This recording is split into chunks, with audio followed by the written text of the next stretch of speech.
How confident? Because Ireland are 1 point underdogs. 2 weeks ago we were 1 point favourites for this game. It's shifted. Yeah, I'd be confident. I wouldn't be any way disparaging towards the Welsh and kind of buy into them. Maybe, well, they've not no bonus points. They haven't set the world on fire.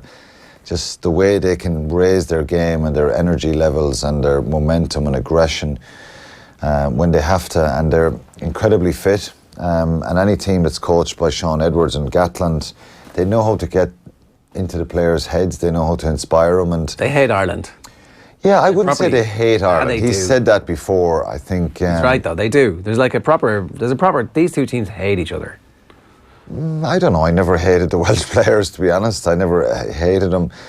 There's a different colour jersey that you could mention that word for, but it's not hate. I think there's a rivalry. He said after the game at the weekend in his press stuff, there's a jealousy. And that jealousy makes it so creates a little bit of that hatred. That's what he's saying publicly. Yeah. Imagine what he's saying behind closed doors. Yeah. Did you play in that game in 05? 05 is they won the Grand Slam, is that? They won the Grand Slam. No, I was on the squad again. I didn't get to play. And is that the day Rob Sidoli and Paul O'Connell are rolling around? Oh, I don't think it was that day. I was there in 09 as well when we beat them. I was 24th man. I stood in the tracksuit on the podium afterwards, and that was an incredible win for Ireland. But how does that feel, standing in the tracksuit? It was.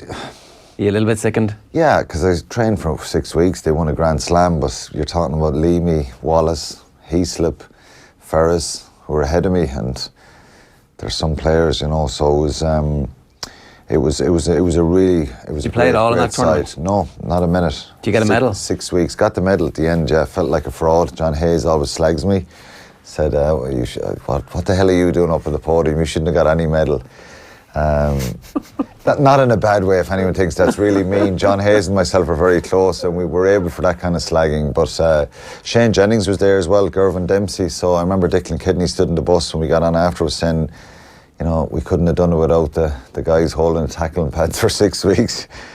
I don't know, do we get any comfort from that comment? But when we were talking about the back row depth last year, there was still people who were saying, I think we all got carried away last year about certain things, but I think one of the things was that this is the best back row depth we've ever had. But you talk about the names there, there's still an argument to be made that 09 is still the best back row depth. That back row is incredible, yeah. Ferris, Wallace, Leamy and Heaslip at the time. Then Sean O'Brien came in the mix not long after that and made his debut. So it was another one. But they were incredible players, powerful. But going to Cardiff, I think I wrote a piece before a number of years ago, and I said we're not intimidated by going to Wales, and we're not intimidated by the Welsh players, and. It made headlines on the paper in Wales, and they use and they're probably watching here this morning. Oh yeah, there's nothing else going on. And what's Quinlan going to say? What's Neil Francis going to say? What's Keith Wood going to say during the week? What's O'Driscoll going to say? And it'll make headlines on Wales, on the Welsh papers. But the reality is that wasn't meant to be disrespectful. It just means that because of the familiarity and we play so often, it's not like you're afraid of your life to go there.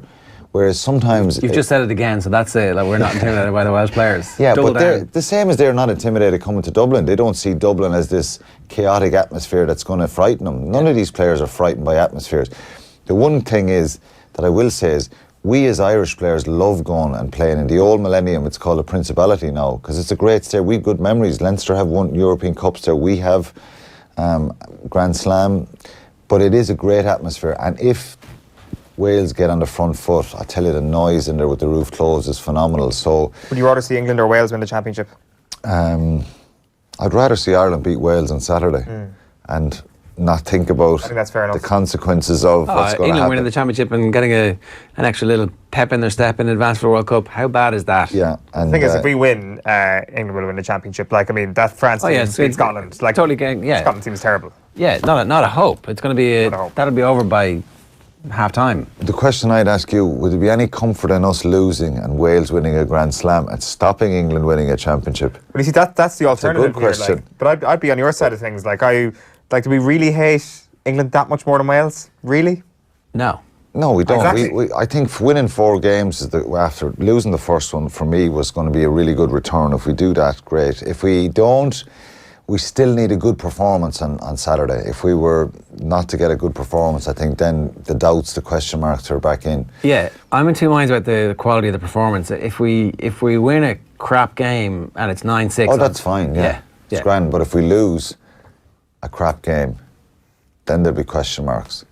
We've got to play well, and we've got to score, and we've got to go after them and maybe take the shackles off if need be. And historically, we finish pretty good in the championships. We start slow and we finish well. So hopefully, what's happened and yesterday will give him a bit of confidence. And I was definitely encouraged listening to Andy Dunn post-match on the radio on Sunday when he was talking about how we have evolved our style. We're doing things differently. We're not just reliant on the box kick. It's like, okay, teams have worked us out. Grand, well, we'll try this instead. That's the type of thing that good managers who are fully in charge of their entire squad and great players who can change the game plan from week to week can do. And that's what you need for a World Cup, as opposed to heading into that Argentina game. It was like a brand new team, basically, because 5 players were injured or suspended 4 years ago. And we didn't know what to do, and we couldn't adapt in the middle of the game to their wide attacking of us. So things have evolved, and that's why this has been not the worst thing that's happened to us ever over the course of the championship. And one thing we've got to learn to do, and I think we will learn, is because the team were on such an accelerated upward run in 2018, and it was all brilliant, we've kind of forgot what it's like to be on the back foot a little bit, and how do you win a game on the back foot. So when you're under pressure, when maybe a line-out malfunctions a bit, or you lose a couple of breakdowns, how do you just go, slow things down a bit, let's just kick into the corners, play a bit of territory, and consolidate rather than allowing the game to kind of get away from you a little bit. So they will learn from that, and there's no doubt they're a very resilient group. They're hard, they're tough, they're mentally strong. There's a lot of winners in that Irish team.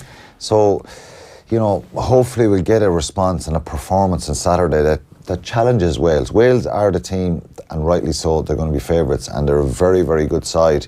But I think and they'll know as well, if Ireland play to their ability, it's going to be a right match. You know, it's going to be a very close game. Yeah, big weekend to look forward to. Thanks very much for that, Alan. We'll talk about it obviously all week across all of our social channels, but you can subscribe to our rugby channels in specific. Our Instagram rugby is @OffTheBallRugby on Instagram for all of our videos and stuff during the week.